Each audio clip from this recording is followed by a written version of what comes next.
Good afternoon and welcome to yet another amazing edition of the program Empower Her, brought to you for your viewing and listening pleasure on Spectrum TV.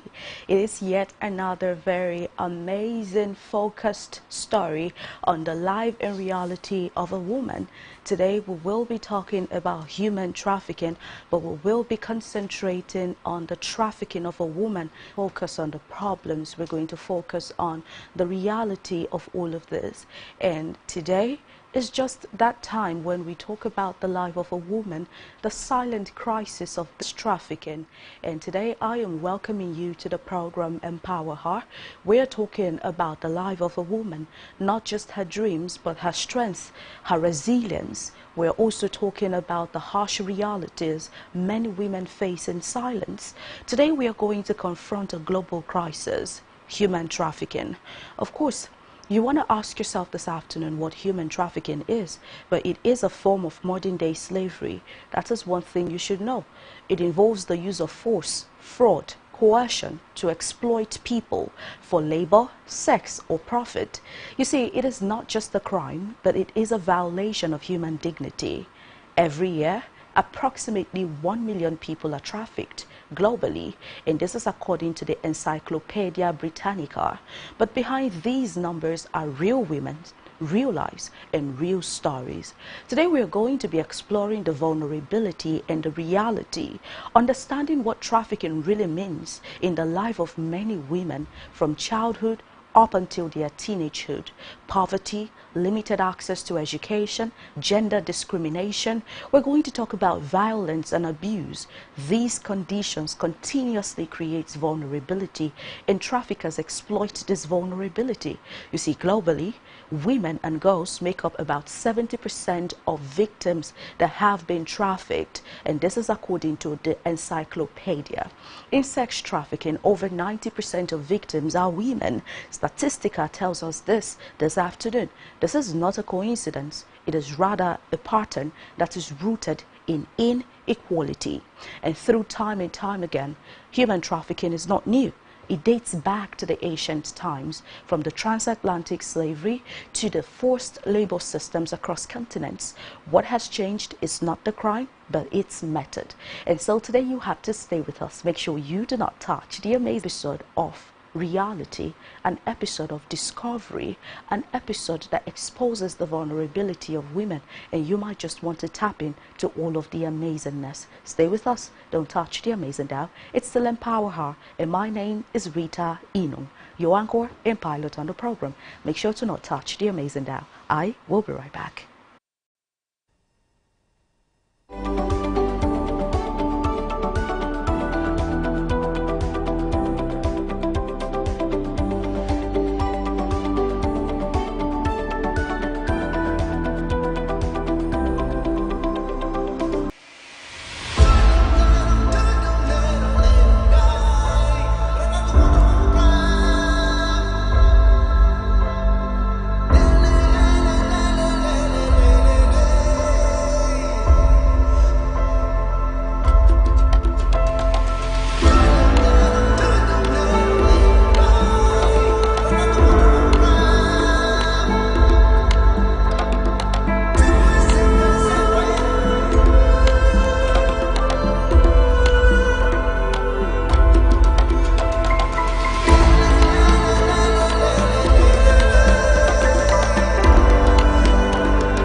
Good afternoon once again, and many thanks for staying tuned. Welcome to the program Empower Her.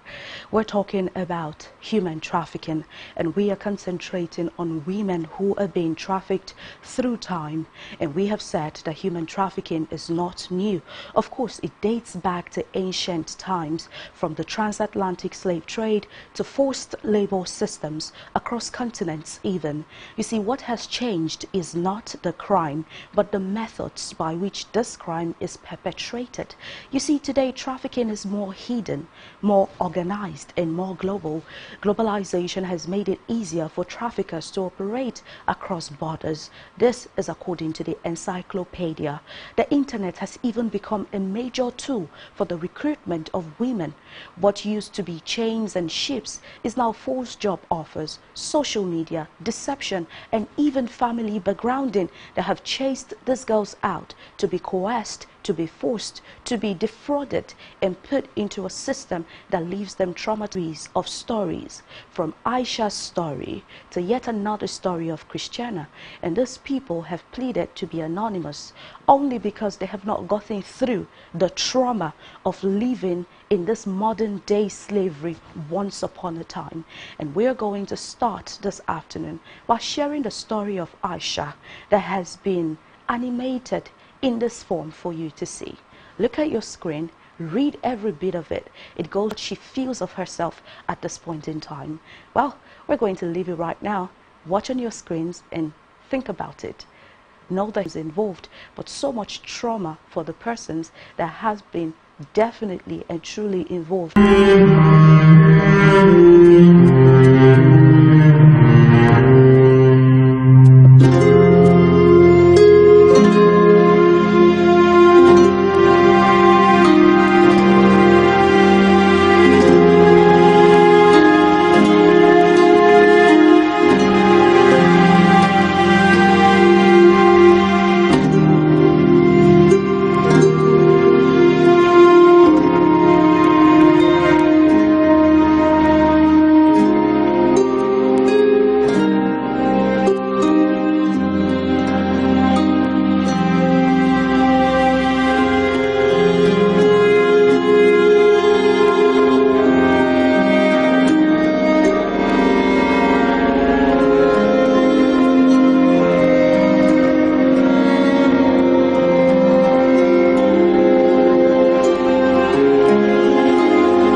As sad as that sounds, and as sad as you have read, that is the true story of Aisha.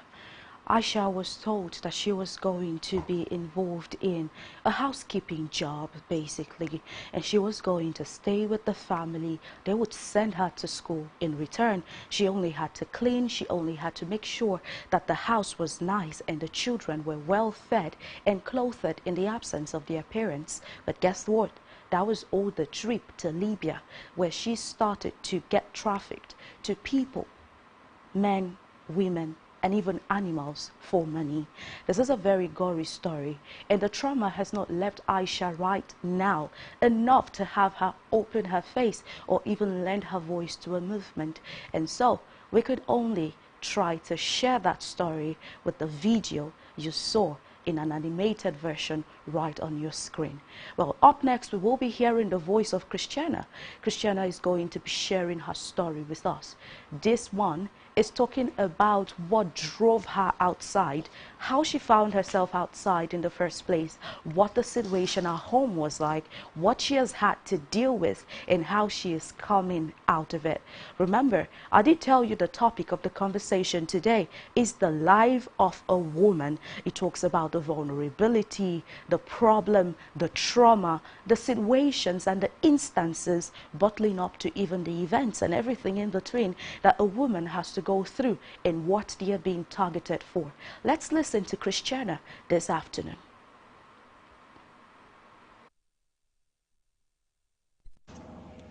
Okay, good afternoon, everybody.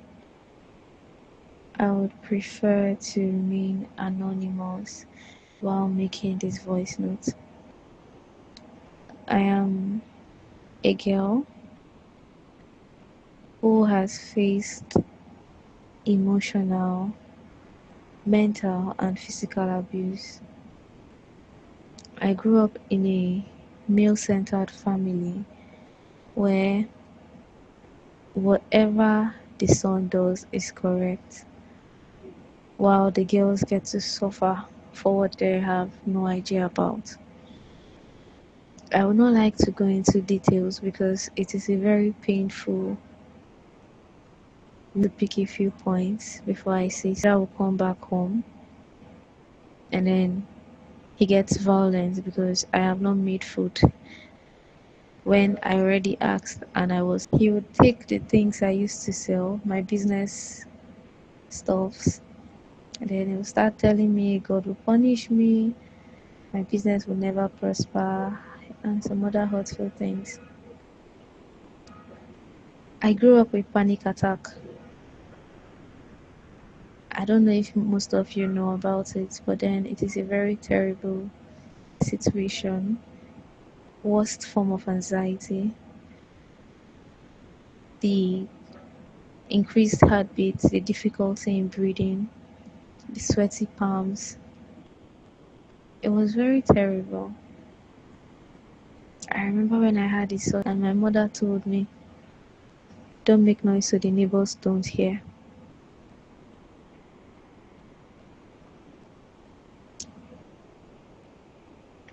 There are other instances.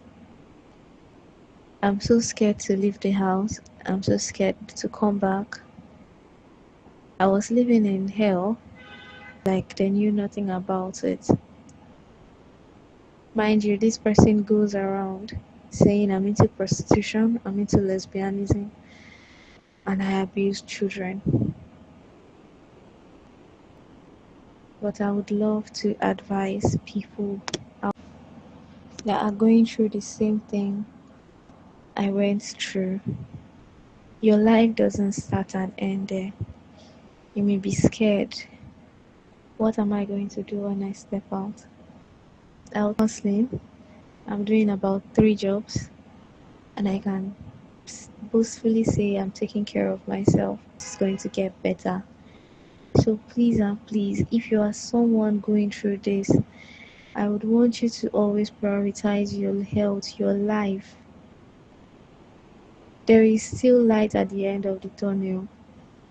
If something is going on that is very bad, run for your life. You can always try to communicate. If they do not want you, it is fine. But please and please, your life is very important. Thank you. Indeed, there will always be light at the end of the tunnel. Now, most importantly, I am sharing 2 different stories so you could place it side by side. The reason or the reasons why these girls have to step out and be exposed to the story this afternoon. While Aisha fell into the hands of people who trafficked her in Libya, we also have Christiana, on the other hand, who have decided to make out of life what has been given to her. Typical example of the local parlance: if life gives you lemons, make lemonades with them. You see, when we talk about the life of a woman, when we talk about women, very often we talk about trafficking, and the main characters in all of this are women. You see, women are what they are targeted for. But you want to ask yourself why women are being targeted this afternoon. There are a lot of reasons why women are targeted, and you know that the very first one would be for sexual exploitation, domestic servitude, like in Aisha's case, forced marriages, unpaid labor. You see, approximately 78% of sex trafficking victims are women and girls, and this is coming from the noble stable of legal clarity. Children make up about 25% of all trafficking victims. Imagine that. 1 in 4 victims of woman trafficking is a girl child. You want to ask yourself this afternoon, how these traffickers operate? Jobs, education, you're talking about marriage, they give you promises about a better life. But you see, all of these are lies. Victims are often recruited by people they know, family members and even friends. I tell you, if you read Aisha's story, it did point out that she was deceived and manipulated by a family member. You see, once you are trapped, you get to face violence, you face threats, you face death, exploitation. You see, human trafficking is not just a social issue, it is a business. It is a criminal business. It is the 3rd largest crime industry in the world, according to Wikipedia, and women's bodies are at the center of its profit. You talk about sexual exploitation alone. The regional reality about this in Africa and even the global region is that Africa is one of the most affected regions. About 31% of cross-border trafficking victims are from Africa. In many cases, women are trafficked from rural areas to city, even across borders. We're talking about poverty, conflict, and lack of opportunities because systems continuously fail them. Let us talk about the impact of trafficking, just as Aisha made us understand. You see, for many women, escape is not the end. It is the absolute beginning of another struggle. Survivors of trafficking often face trauma, stigma, health issues, lack of support. Without help, many are even re-trafficked. In fact, up to 80% of these survivors may return to traffickers without proper support. And this is why recovery is just as important as rescue, just as Aisha made us understand earlier when you watched that video. You want to ask yourself, why women? The root causes of why women are mostly affected. Well, the answer lies first of all in gender inequality, poverty, lack of education, cultural norms, violence against women. You see, when a society values women less, it becomes easier for these women to get exploited. You ask yourself a question this afternoon: what can be done? This is not a problem without solutions, but we can first of all start to educate girls and women. I mean, take for instance Christiana's story. Christiana is exposed enough to understand that when life gives you problems, you can make out of it what it can be.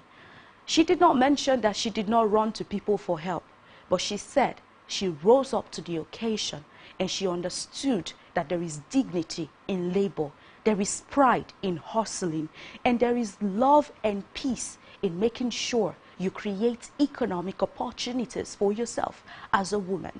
Let us also know that in strengthening laws and the enforcement of those laws, women will most likely not be trafficked as much as they are right at this point in time. Let us also learn to support survivors, because just as Aisha told us this afternoon, in supporting survivors, They know better than not to get into the system anymore. Recovery is just as important as the rescue. Let us raise awareness, and most importantly, we must continuously change how we value women. You see, a call to action is the life of a woman that should not be defined by fear, but a life that will be defined by freedom, by choice, by dignity. You see, human trafficking is not just a global issue. It is a humanitarian issue. And the life of a woman, any woman at all, should never be a commodity. Let us speak, let us act, and let us continue to empower ourselves.